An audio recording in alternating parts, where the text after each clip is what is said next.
Sa Good Vibes, kung sang Sabado, nagbaha ang tahong sa baybayon sang Valladolid.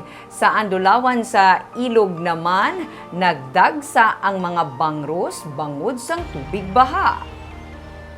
Sa post ni Chester Keith Cabreros nga taga Andulawan, hindi na bago sa ilang pagdagsa sang mga Bangrus. Kay man sa kada pagbaha, ini ang isa sa ilang nga ginahulat.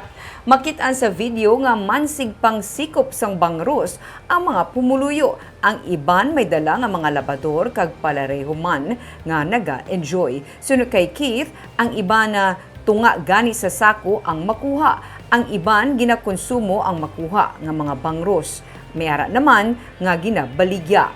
20 pesos sunod sa iya ang bilog sang ginpakas, ang iban 60 pesos ang baligya sang kilo sang labas. Madamo nagkuha sunod kay Keith bangod sang pag-awas sa mga punong sa lugar.